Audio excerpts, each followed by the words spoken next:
The Latino Torah Center presents the Chavurah Online, a community of like-minded individuals who are learning about Judaism and exploring topics related to Jewish living and coming from a crypto-Jewish background. In this week's show, our guest is Juan Bejarano Gutierrez, a graduate from Siegel College and Spurs Institute of Jewish Learning and Leadership. He's a rabbi who received ordination from Yeshiva Mesilat Yesharim. He lives in Dallas and is a researcher in Spanish Jewish history. He's the author of Secret Jews, The Complex Identity of Crypto-Jews and Crypto-Judaism. So as part of our exploration in the history of Spanish Jewry and their persecution, we're going to do part 2 with him. Last week we heard from David Ramirez, another researcher, and we're going to see from his perspective dealing with the history and the surviving communities in Latin America. So Dr. Bejarano Gutierrez, tell us about your interest in Spanish Jewish history. Hello, David. Thank you for having me on the show. It's a pleasure and an honor to be with you. The subject of crypto-Judaism and Sephardic history in general has been a fascination of mine for more than 20 years. As I always relate to people, it's a personal story because it affects my family, but it's also a personal story in a different sense in that I work with individuals that are descendants of crypto-Jews. They're descendants of Anusim or Conversos, and many of them are struggling with different issues of identity, of faith. There are questions about Judaism, there are questions about Christianity, and so forth. And what I find fascinating is that many of them reflect in their personal experiences the kinds of challenges that Sephardic Jews and crypto-Jews of centuries past faced as well. So it's sort of an interesting bridge between the past and the present, and how history is a very important topic for those who are interested in anything related to the Jewish experience. What are some myths that people will perpetuate about these individuals? Well, I think I would say that they're more misunderstanding than necessarily myths. I think that what I do find sometimes is that there's a tendency among certain groups or certain individuals to conflate different ideas about Jewish identity and then about the Sephardic experience. So it's not something intentional, but this is the kind of information that they read on the internet. So it's one of the challenges that we face because there's so much information that's available online. People don't understand the concept of peer review. They don't understand the differences between scholarship and sort of opinion. For example, there was a family that I got to meet this last Shabbat. They came to a service that I was leading, and they were from a crypto-Jewish background. And we talked a little bit, and I was explaining to them that the challenge of the scholar or of the researcher is to be open-minded, but ultimately to base themselves on provable facts. We can state our opinion, we can provide conjecture about certain things that we don't know historically, but we always sort of have to have a foundation based off of things that we can verify. So one of the things he had mentioned, for example, was the common claim in the book of Obadiah about the exile or the exiles that are in Sepharad. And so I told him that, from an archaeological perspective, we know that Jews lived in the Iberian Peninsula from, the 3rd and 4th century, because we have tombstones and things of that nature that testify to that. Now, it's likely that they were there before, perhaps in the 1st century, maybe even farther back, but we don't know. And so he was a little bit shocked at the fact that I said that, and I said, listen, it's like a court case. We have to bring our evidence, and we can sort of craft a story, and we can provide options or possibilities, but we sort of have to rely ultimately on the facts that we can present. And once I said that, I think he understood, and I think it's really that, it's the lack of understanding, the lack of knowledge, and the tendency to just believe anybody that comes on the scene and proclaims himself as an expert in the field. And so I think that's really the biggest challenge, is that there's a lot of quote-unquote experts that really have not studied history. They don't know Jewish studies. They don't know Holla Ha. And quite frankly, they may not even have a methodology to be able to approach those issues to begin with. So I think those are the biggest challenges that I've seen so far. And for our audience, to be clear on things, let's make sure that we define our terms. So Holla Ha would be the Jewish law that is active in the Jewish community, like their practice and the different regulations on how to live. Is that what it is? Yes, that's correct. So what I try to do is I try to essentially combine both worlds in the sense that I look at myself as someone who loves history. I mean, I've studied that at the master's level, the doctoral level. Even in my rabbinic studies, there was a great emphasis placed on historical development. So I can try to approach this from a scholarly perspective. And some of the readers of my book, Secret Jews, that will tell me, they find it to be, there's not an agenda there. It's unbiased. That's certainly my goal. And then if there's an interest on the individual to reconnect with their Jewish past, then I would sort of work within the realm of Holla Ha and try to teach them about, Jewish beliefs and practices and so forth. So, for me, they're part of one world, but depending on the individual or the audience, I can try to separate those and then sort of present what I feel to be an honest opinion, and sort of state the fact, and then I can sort of state what I might personally believe on a particular issue. But that's sort of my goal is to be honest with people and lay the historical and the religious and philosophical issues on the table for them to consider when they approach the subject.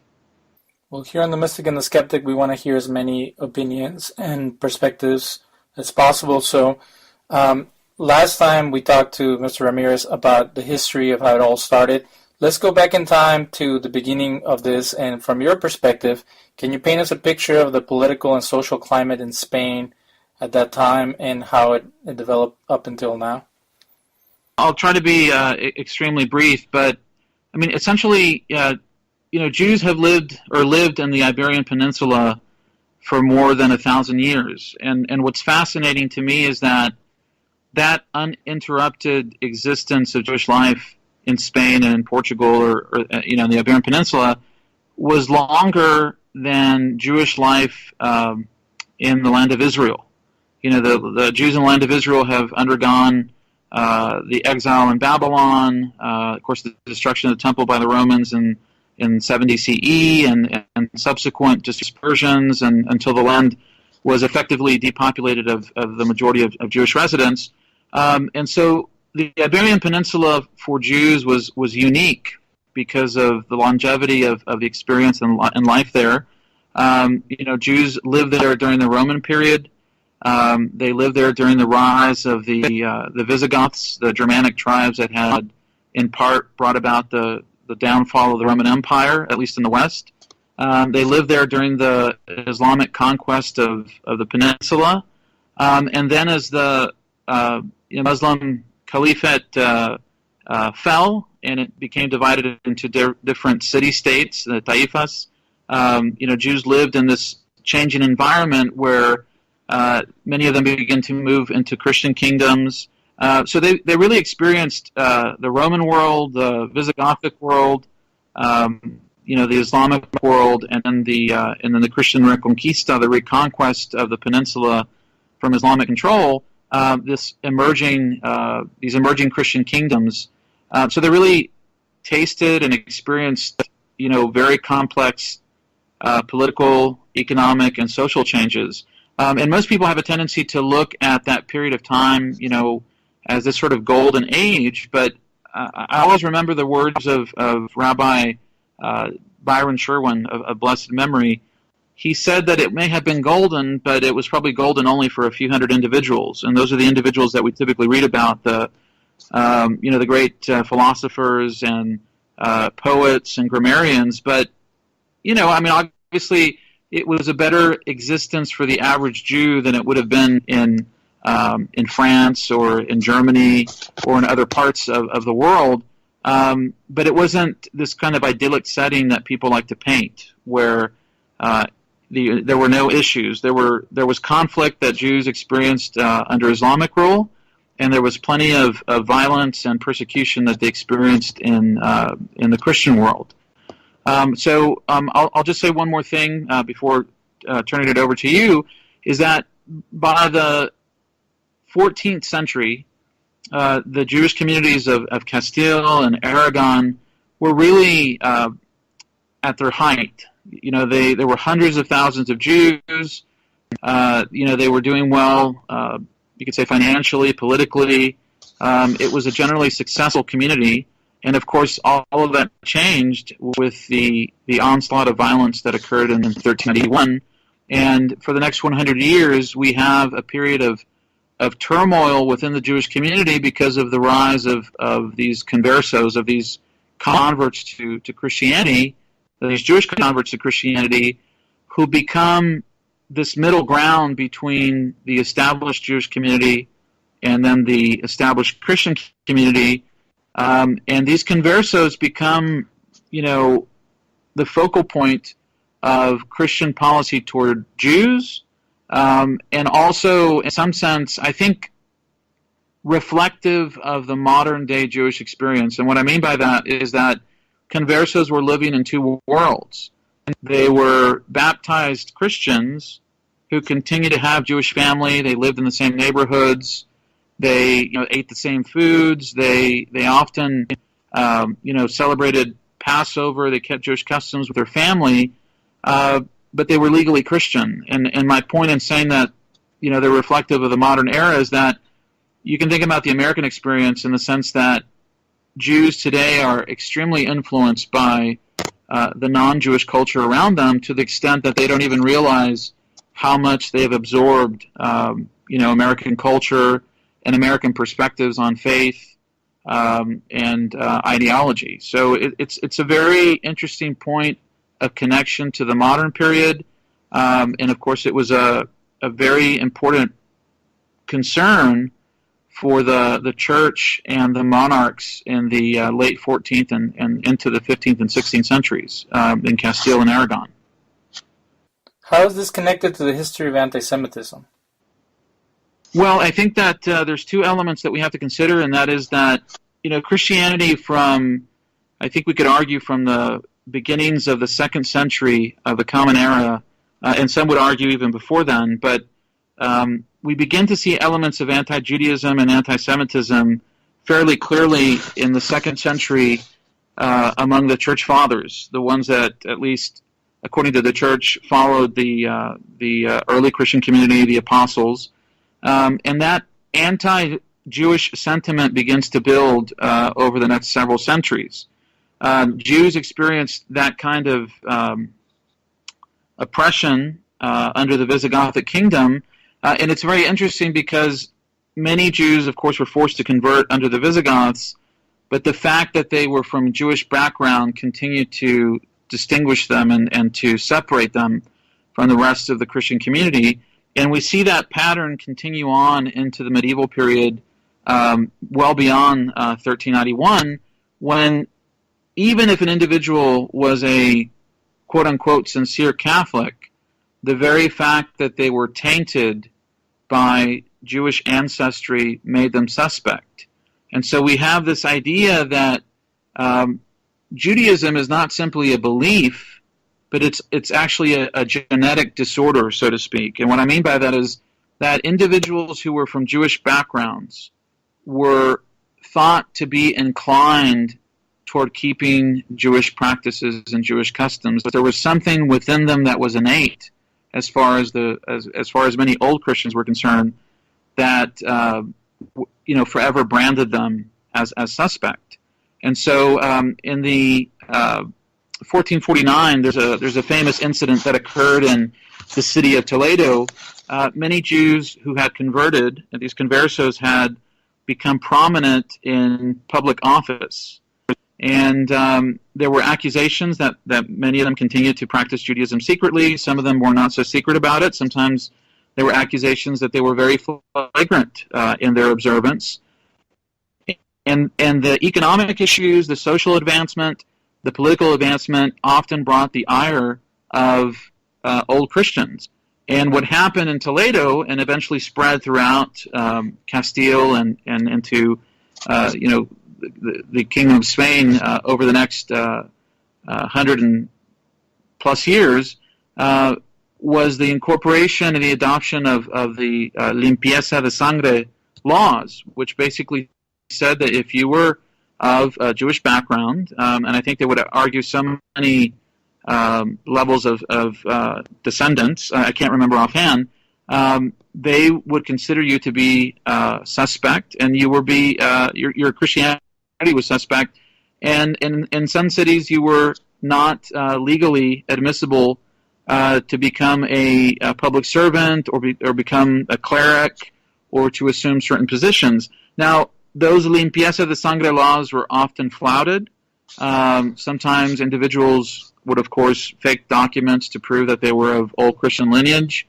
The king and King Ferdinand, King Isabella, had many Jewish courtiers in their service. Many of their secretaries and historians and so forth were conversos and were known to be conversos. But every city reacted differently to the rise of the converso class, and the idea that Judaism was no longer just a set of beliefs became ingrained in Spanish society. And I think in that sense you can link it to the rise of modern anti-Semitism, where regardless of what faith a Jew practices, their ethnicity or their Jewish blood or their DNA, so to speak, forever bonds them to the Jewish community. And so we do have, I believe, the rise of anti-Semitism through the converso experience. In your book, The Secret Jews, The Complex Identity of Crypto-Jews and Crypto-Judaism, on page 40, you mentioned that Jews at that time were wearing distinctive clothing. Tell us more about that. Well, the distinctive clothing was brought about by the church and the monarchs. And the concern was that Jews looked the same as Christians. I mean, they had dressed the same. There were cases in which they might have been in neighborhoods that were mixed.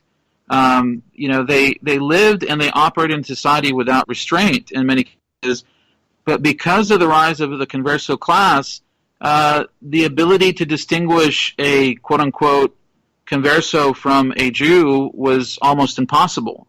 And so what was adopted by the Kingdom of Aragon, for example, in the late 14th century, was the institution of distinctive clothing, badges, for example, to distinguish non-Christian Jews or Jews who had not converted to Christianity from conversos and hence from Christians.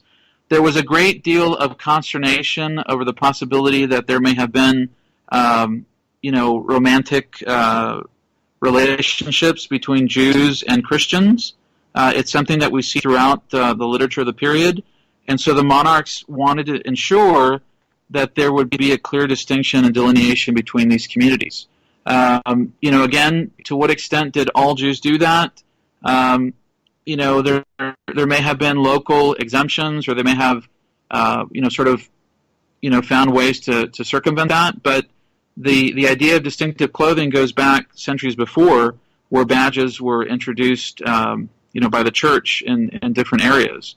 So the effect or the impact of Jews on Christians was something that the church considered to be a pressing matter.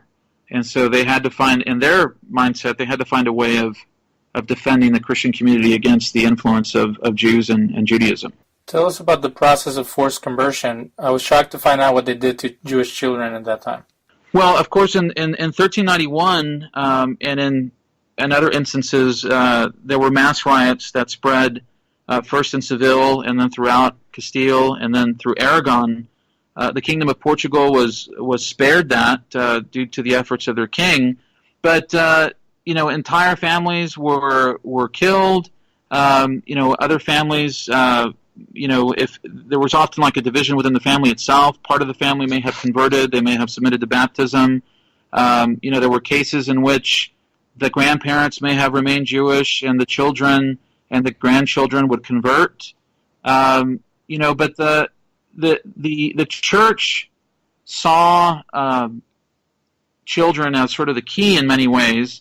And at the end of the 15th century, one of the plans that was presented to King Ferdinand and Queen Isabella was a separation between converted fathers and mothers from their children, because for a century conversos had lived quote unquote as Christians, but they had not received extensive education in Christian beliefs. Their attendance was minimal in terms of Christian functions.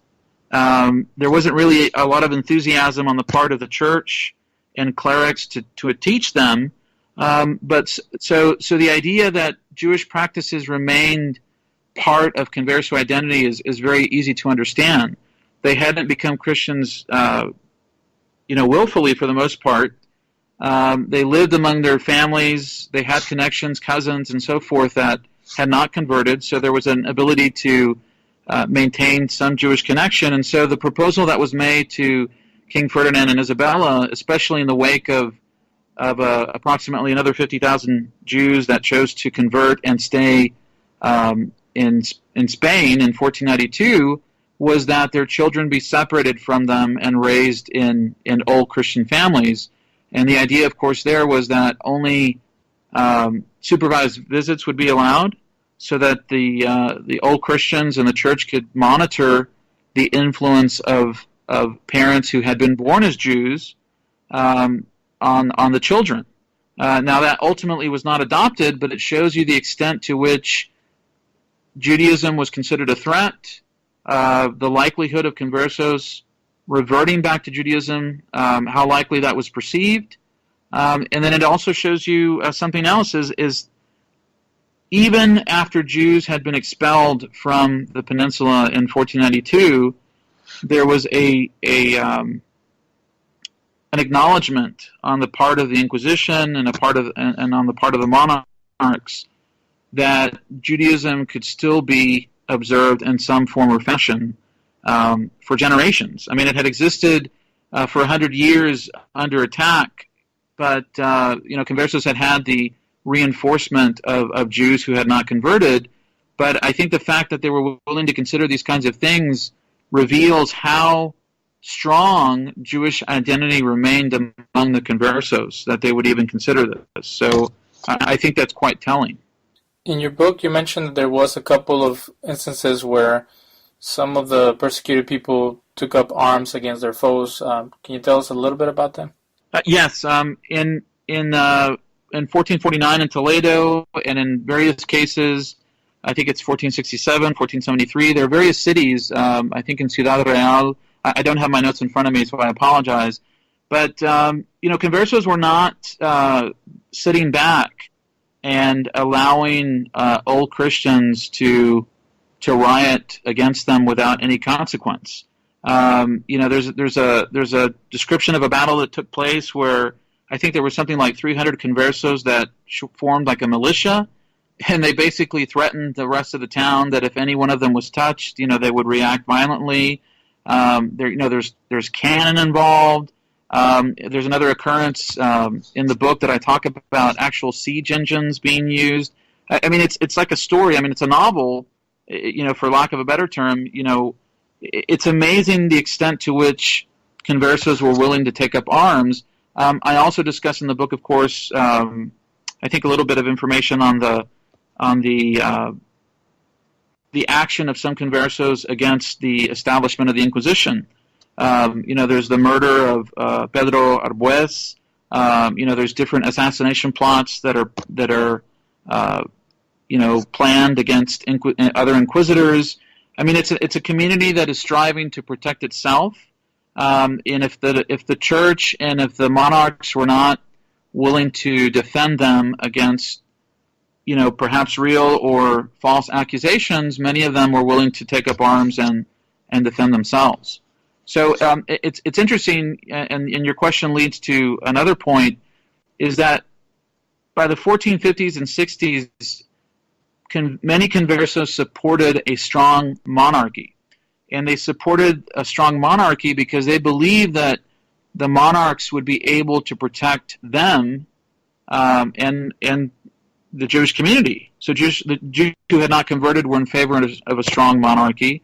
Conversos wanted that because it would protect them and their rights. And yet, what's amazing is that the fact that they wanted a strong monarchy would ultimately be their demise. And what do I mean by that? If it had not been for Jewish and converso support, at least one could argue, for King Ferdinand and Isabella, the decision of 1492 would not have been possible. And what I mean by that is that because there were so many civil wars that had taken place in Castile and in Aragon and so forth, the support that was given to strong monarchs ultimately allowed an edict of expulsion to become a possibility. So I guess you would say it's ironic that in voting or in supporting, supporting this strong kingship and queenship, they ultimately ceded the destruction of the Jewish community in Spain. So it's a tragedy that you often find repeated in Jewish history. You mentioned in one of our conversations that people are fascinated with the Inquisition. How is this so? Well, I think that many people are mistaken about what the Inquisition was about.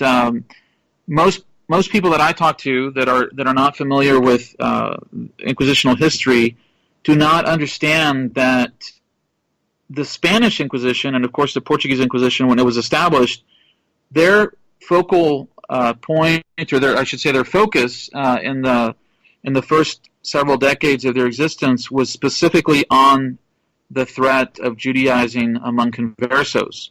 The Inquisition, of course, has its seeds in the early medieval period. It began as a tribunal to root out the Albigensian heresy, and you can even find earlier tribunals that existed during the times of the Emperor Theodosius and Justinian. But the Spanish Inquisition was unique in the sense that it had the apparatus of the state behind it. Before that period, you would have what we call the Papal Inquisitions. They were usually headed by a local bishop. They could obviously perform investigations, and what we see in the immediate aftermath of the violence of 1391, especially in the Kingdom of Aragon, we see inquisitors, local bishops undertaking activities in conjunction with the King of Aragon to root out Judaizing. The punishments were usually not as severe. There might be financial penalties, things of that nature, but the Inquisition was active. But what we see under King Ferdinand and Queen Isabella is an Inquisition that is a very highly tuned bureaucracy. It's a fine-tuned machine. It's amazing from just a historical perspective, the extent of documentation that they provided. The investigations and the sessions, the court sessions, if you will, were sealed for the most part. And so when we look at the amount of notes that we're taking, it's truly amazing, because whatever we think about the legitimacy of the depositions or the confessions or the questions that were asked of the individuals, the amount of notes that were taken, the discussions are copious. It's very large volumes of information. And of course, the Inquisition had tremendous authority and power to be able to root out what they considered to be the number one threat to the kingdom, which was this Judaizing, this heresy. In subsequent decades, after having prosecuted thousands and thousands of conversos, they began to shift their attention toward the emergence of Protestantism, bigamy, witchcraft, homosexuality, other things of that nature. But what we see in the 1500s and again in the 1600s is we have periods of the resurgence of Judaizing as a major point of concern. And so what's fascinating is that, of course, the Inquisition doesn't end until the 19th century. I mean, by that point, the focus of Judaizing, or the topic of Judaizing was not really a primary concern, but it's amazing to realize that an institution that began in Spain in 1478, or depending on how you date it from its actual point of arrest, continued on until I think formally until 1834, 1821, different dates depending on when the final structure is closed. But I mean, it's something that lasts for centuries, and it's, like I said, it's often misunderstood. But the primary reason was conversos, and I think that is what most people fail to realize. So what is the evidence that shows that the expulsion happened for Jews not to have any influence on the conversos? Well, if you look at the edict of expulsion that was given by King Ferdinand and Queen Isabella, it specifically states that the expulsion is essentially the final solution, if you will, to the converso problem.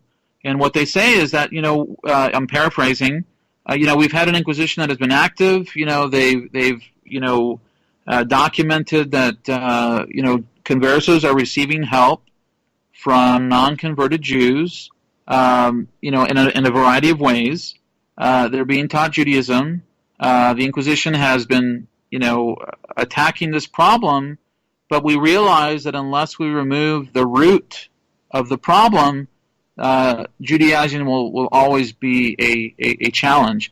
And what's fascinating is that if you think about it, in 1391 you have these mass conversions. So by 1492, it's 100 years, and you're talking about second, third, fourth generation conversos who are often connected to the Jewish community in one form or another. Now, that doesn't mean that they were, sort of Orthodox Jews as we would perceive them, but there is a point of Jewish connection. They may have been a Passover, they may have contributed money to a synagogue, they may have even chanced to go to a synagogue on Yom Kippur.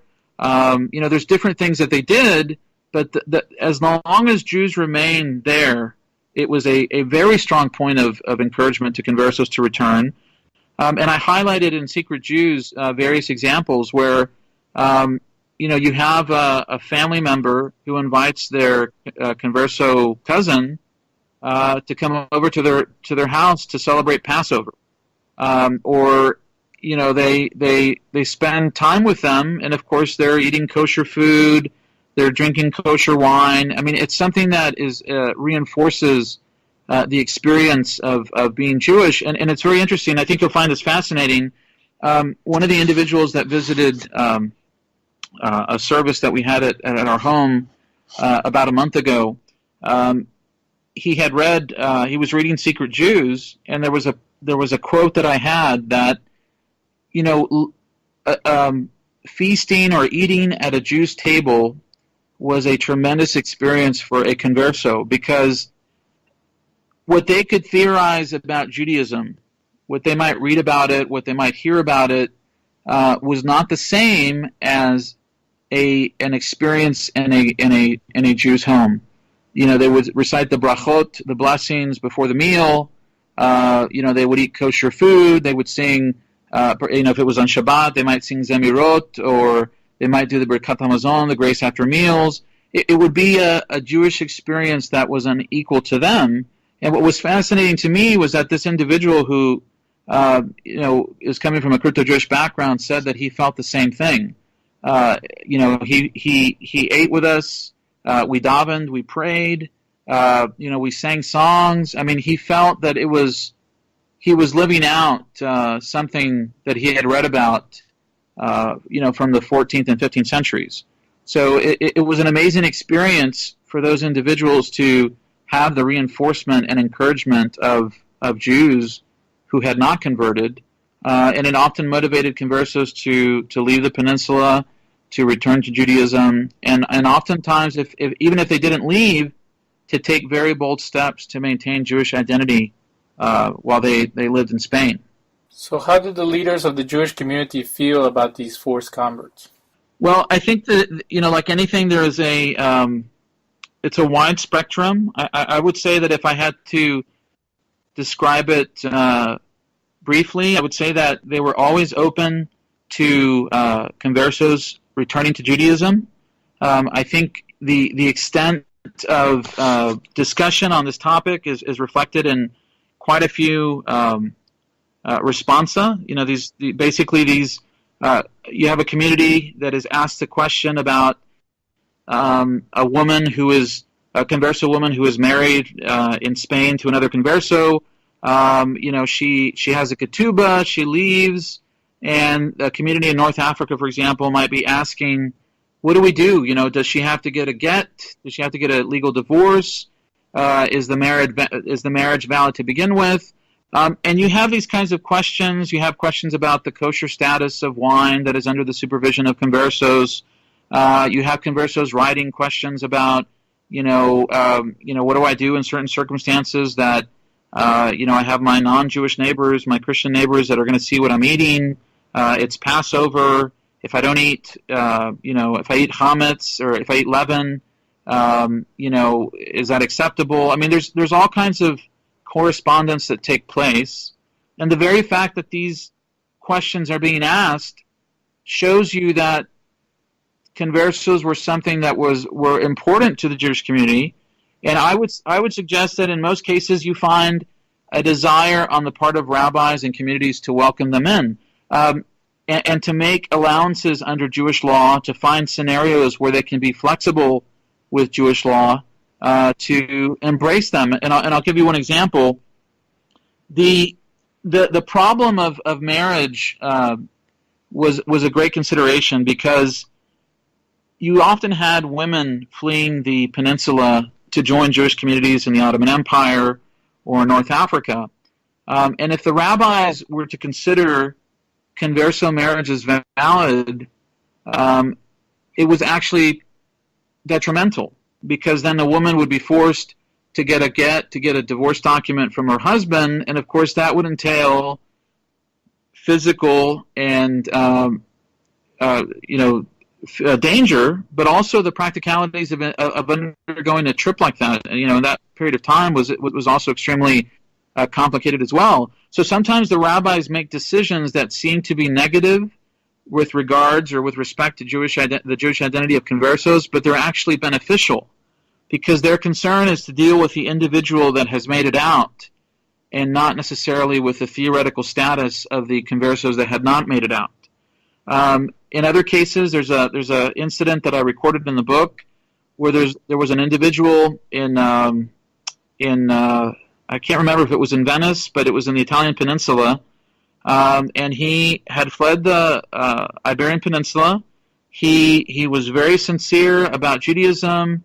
He contributed to the welfare of the synagogue. He prayed. He was extremely zealous, but he had not circumcised himself, because his plan was to return to the peninsula and essentially liquidate his assets and, of course, escape again. And there's actually a dialogue there between the rabbis as to whether this individual should be allowed to come up to the Torah and participate in the honors. And you have some disagreement there. And the disagreement is not specifically over this individual, but the message that it might send to others. But the very fact that they're having that conversation shows you that they're wanting to do everything to, encourage this individual to recognize that circumstances were complicated, and at the same time, they don't want to give like a get out of jail free card for conversos that were not willing to make a sacrifice. And so sometimes you find rabbis like Rabbi Mortera in Amsterdam, who give these very harsh sermons about conversos who have stayed in the peninsula. If they don't repent, they're in dangers of the fires of hell. Things of that nature, and it strikes you as a very negative tone. But I think if you look at the context of what he and others wrote, he really wants to motivate these individuals to leave, and he wants them to get out to a place where they say, "Listen, it's going to be challenging. There's going to be sacrifice, but I need to make the effort to move and to leave. To get my family to come with me." There was an incident that I recorded in Secret Jews about a community in France. I think it was in Bayonne. They write to Amsterdam and they ask, we're not circumcised. Technically it's not legal for us to practice Judaism openly. We received a letter. We had a visitor that said basically we're cut off from Israel. We don't. If we're not circumcised, we're going to perish, etc. And there's a rabbi that responds to them. And on the one hand, he tells them, circumcision, Brit Milah, is not going to resolve all your problems. I mean, it's a sign of the covenant, but it's one component. As long as you continue to live, sort of this outward Catholic lifestyle, you're not going to be, for lack of a better term, saved. But at the same time, at the end of the letter, he says, what we do not wish for you to be cut off. We want, he's embracing them, even as he may be chastising them. They are part of the people of Israel, even if they are not in good standing. And I think that's what you see, sort of this push and pull. They want to draw conversos to Judaism, and they want them to return to the Jewish community. So I would say that overall it's positive. You're always going to find exceptions, but I think that the rabbis are focused on bringing conversos back to the community. According to our previous guests and others, the percentage of people who are Jewish descendants in Latin America is low. Can you give us some figures that support your perspective about the modern communities claiming Jewish heritage? Well, I think that the issue that you have to start off with is, of course, what do we mean by Jewish? And obviously, there's the halachic perspective that someone who is born to a Jewish mother is a Jew in perpetuity. And of course, if there's an unbroken matrilineal line, then it doesn't matter that the individual, the ancestors, may have converted. But the difficulty that we have, of course, with individuals in Latin America or individuals who are claiming this converso background is the question of documentation. So, some people, have argued that, we should look at the oral tradition, the practices of these individuals, their family, things that are distinctively Jewish, and I think that's a good starting point. I think that it's not an easy question, and I don't think that I think we should be very careful in doubting the assertions of individuals who are looking to return to the community of Israel. I think there have been plenty of circumstances where we have to recognize that there is, unfortunately, a political component involved in accepting Jews. Even individuals that choose to go through conversion often find that those conversions are not accepted. I've known individuals that have converted multiple times, and tragically, the conversions have not been accepted, even though they've been done in Orthodox settings. And so, when an individual comes to me and tells me they're from a converso background, I take him at face value. But what I do is I see or I observe what the commitment of the individual is. And then if there are issues that need to be resolved, if there is a Brit Milah, circumcision that has to take place, or if there are marriage issues, things of that nature, then I try to explain sort of the requirements that are in place for these individuals. And so I think we have to realize that everybody is at a different place along their journey. And I think that, pushing away people who are not sincere, I think, is fine. But of course, it's difficult sometimes to judge that sincerity. We sort of have to take individuals on a case-by-case basis. I have personally not seen myriads of individuals claiming to be converso backgrounds.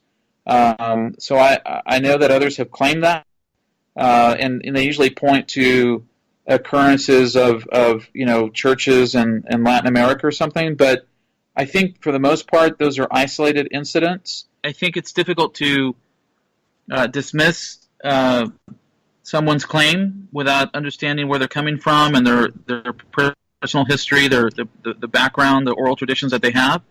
So I can't provide you with numbers, but I can only say that I think that claims that that there are myriads of people out there claiming that they're conversos is not something that I have seen. Maybe others have experienced that, but there might be some high-profile cases, and I think I've read maybe a story about a church in Colombia, but I don't see it as something widespread. Certainly not with the individuals that I have met and the ones that I continue to meet. It's usually ones and twos and a family here and a family there. There's a Rabbi Joseph Garcia in Phoenix, Arizona, and I think he claims that he has helped about 400 people, and he has been doing this, probably 10 to 12 years or something like that. I mean, 400 sounds like a lot, but it's a relatively small number. I think in the in the big picture, it's very small, and most of those individuals, I think, are widespread. I mean, they're not just from Phoenix or something like that. I mean, it's across a large territory. So again, I think it's a small number of individuals that claim this because it's not something that is popular. I don't think there's a quote unquote benefit that people think there is, and it takes a lot of sacrifice and commitment to follow through with this, especially if you're looking to re-embrace Judaism from a religious perspective. Can you tell us more about your organization and what are the options for the descendants of crypto-Jews in our day? The organization that I have is called the B'nai Anasim Center for Education, and it came about, it started as a blog a couple years ago, and I actually had people contact me through the blog. Some of them were local, and some of them were from within the state of Texas. Some of them were outside of the state of Texas and in other states, and even in other countries. And the focus of the center was to provide education, articles, links for people that were interested in learning about the crypto-Jewish experience from a historical perspective, to learn about it from a religious perspective, and then also to be a point of education for those that were interested in investigating Judaism religiously. And so the newest dimension to the organization has been publishing. Of course, my great focus is on specifically crypto-Jewish studies. That's where Secret Jews comes from. But I'm working on a book on the Inquisition. And then I've also focused on publishing short introductions to kosher, Jewish prayer, things of that nature that will eventually, God willing, be translated into Spanish. We have our first book that has just been translated. We just have to go through the setting, entering everything. It's been done manually, and so that's one dimension of the center. The second is really on a practical level. There are lectures that I give locally in the Dallas-Fort Worth area. Lectures on different topics. Sometimes they're related specifically to crypto-Judaism. A lot of the individuals that attend are interested in understanding Judaism better. So, for example, about a month ago, I gave an introduction to the Torah Shebe'al Peh, the oral law. And before that, I had talked about different types of Judaism. So it's a mixture of things that are specifically focused on the crypto-Jewish experience. Some are on the broader Sephardic experience. And then the other component is actually having Jewish events for individuals that are from this background. So, for example, we're having a Seder for people that I have met through the center. We have services right now that we're conducting approximately once or twice a month. We'll do shacharit services, morning services on Shabbat. We'll do an occasional evening service for the end of Shabbat, Havdalah, things of that nature. We've done some Shabbat dinners in the past. So there's sort of multiple endeavors at work, and we're trying to sort of address each need as it presents itself. If somebody just has an interest in this area historically, then we have material that they can learn from. If there's an interest in individuals reconnecting with the Jewish community, then I try to help them out as a rabbi. And there are also individuals that are from Christian backgrounds that are not conversos, that simply learn about this. They're fascinated by it, and they want to have a deeper appreciation of Judaism and the Jewish people in general. So it becomes an excellent opportunity to build some interfaith bridges, help fight anti-Semitism, and give them a new appreciation for the complexity of the Hispanic experience.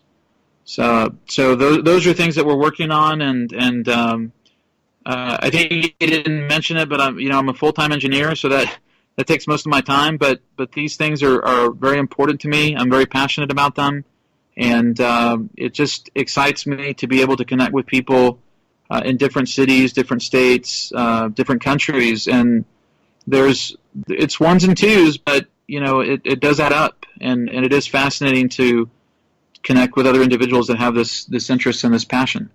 Before we close, can you just tell us a little bit about the politics and the issues that people face? I know you mentioned that you're trying to combat that and try to help people through it, but what's the overall climate nowadays? In your book, you mentioned that people being persecuted against all odds were able to keep some semblance of Judaism in their lives, and nowadays, with no persecution, we're still struggling with people becoming disenfranchised or even disinterested in religion altogether. So what are the things that people who find out about their ancestry, either through oral tradition or through their research, what are the things that they'll face from the get-go? I wanted to start off answering your question by referring to Rav Kook, who's a very famous rabbi in the land of Israel, and he wrote something which I'm going to paraphrase, but he said that sometimes individuals are compelled, sometimes they're forced to certain behavior, to certain sin, because of their emotions, because of their circumstances, because of things that they effectively cannot control. And it was interesting to me that he used the image of the Hebrew word ones, this compulsion or this force to sort of have a compassion toward individuals that had commit a sin. And my point in saying that is that in our society today, there are circumstances which often compel individuals into decisions that they would not normally make. I was having a conversation with one individual who comes from a crypto-Jewish background, and he really hesitated in sharing this with some of his family because he anticipated that there would be conflict. That's an issue. I have other circumstances where there's conflict between a married couple.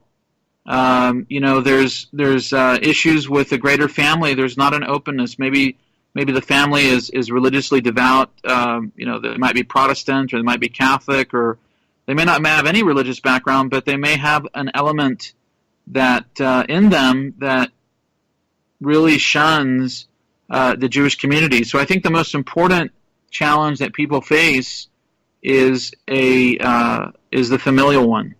The price or the cost of choosing a Jewish identity or re-embracing that with a family that is not supportive. I think that's the number one issue. I think the second issue is the simple fact that because of their Hispanic backgrounds, there oftentimes is not the kind of acceptance that is ideal within the established Jewish community. If they go, what I have seen personally, and it's not intended as a critique, but many of the families that I work with are socially and, for lack of a better term, they're very conservative in their family values. So they often go to progressive Jewish congregations, and even though they might be accepted, Jewishly on a certain level, they often struggle to identify with things that they're not accustomed to. And then if they go to more traditional or Orthodox settings, then they have their Jewishness questioned, and then they run into another problem. So it's almost like they don't have, there's not a place for them. You know, if they go to the Orthodox, then their Jewishness is going to be discounted, and they'll have to convert. And along with that, there are all kinds of social, financial implications. I told a story on the blog recently about a Cuban family that I had met, very very nice family. They had just a big heart. They had adopted some children from Africa, and you know, they wanted to reconnect with the Jewish community. They went to an Orthodox rabbi. They talked about their family background, and the rabbi was candid with them. I mean, on the one hand, it's like I have to give him you know, some kudos for being honest from his perspective, but it was very devastating to them. I mean, he told them basically, I'm concerned about the multiracial aspect of your family. You know, I want to think practically about who they're going to marry. You know, and then there was a financial issue. They were not in a good financial position, and conversion for them was going to require a Jewish Orthodox day school that was going to cost, you know, $10,000 to $15,000 a piece, and I think they had something like 4 or 5 children. It was impossible for them to do that, and so, you know, that's one extreme. But I think that people that are embracing or rediscovering their past, their family backgrounds, they often don't realize the obstacles that they may face. So they may not be fleeing persecution from Spain, but they may be facing rejection by their family. They may be facing rejection by an established Jewish community. They may be facing financial difficulties. They may be facing, you know, cultural, even linguistic issues. You know, they're minorities within the United States, and then they're almost, in a sense, becoming minorities of the minorities by pursuing a Jewish identity. And sometimes that can be too much for some people to handle, and oftentimes it may be overwhelming. So I think that these are very real issues.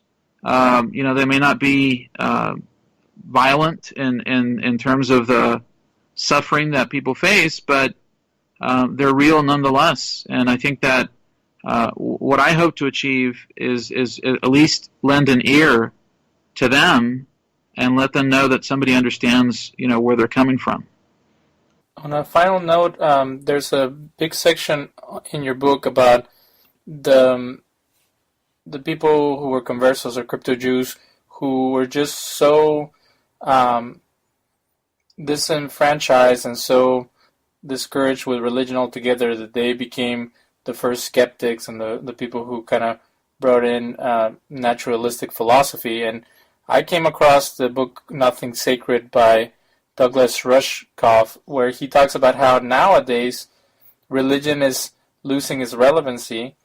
And you and I were talking about how sometimes because of politics or because of modern ideas, religion is kind of being segregated to the realm of scholars or of people on the fringes. So what aspect of the crypto-Jewish experience can help us understand the modern day struggle and the issues that all people deal with when it comes down to spiritual perspectives and religion in general? I mean, I'll be honest, I think that's a very complex question, but I think that if we look back at the individuals, you know, particularly in Amsterdam, for example, you know, they had oftentimes, you know, obviously Christian education. They were leaving Portugal or Spain. And the challenge for many of them was a view of Judaism that may have been different from what they had expected. Many times they were extremely educated, and so they may have resented the fact that, you know, the rabbis who had you know, not necessarily had the kind of university education that many of them had were, you know, in this position of authority. And there was often an unwillingness on many of their on the part of many of them to adapt to a very you know, rigorous environment. There were some individuals that converted to Protestantism within, the Amsterdam community, and of course, as you mentioned, there were some that were skeptic. And I think that it's important. One thing that I learned from Rabbi Sherwin of blessed memory is that unless individuals are taught why things are done and what they mean, there will always be less of an impetus or a sense of purpose in a person keeping their faith, whatever it is. And I think that what I'm trying to get at is the conversos who made it out of the peninsula did so because their families, their parents, had struggled to maintain an awareness of who they were. They managed to pass an identity of faith to them, and they were willing to undergo suffering, financial loss, even potential capture by the Inquisition, because they really believed in what their families, their ancestors had given to them.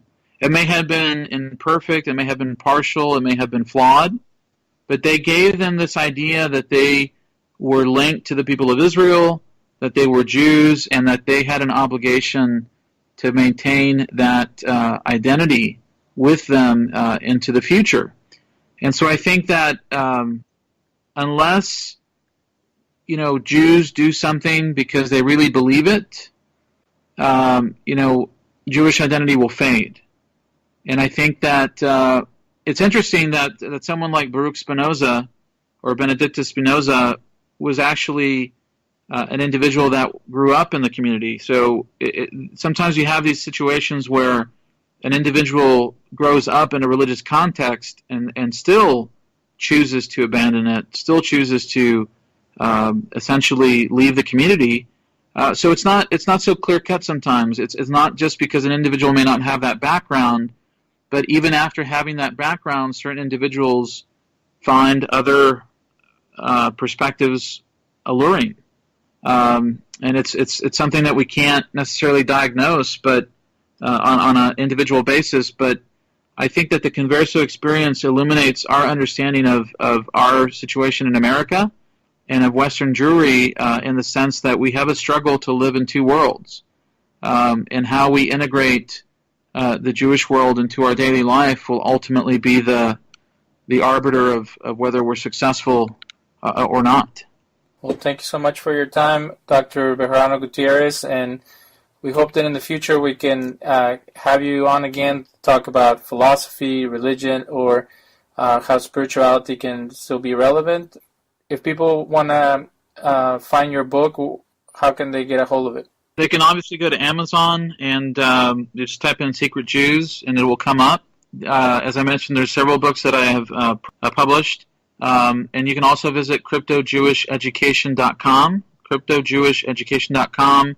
I try to update that blog as much as possible, and I also try to highlight books by other authors. I recently had a review of a colleague's recently published work, and you can contact me through the blog as well. If you get one of the books, please contact me. I love to hear feedback, and I want to know what I can improve.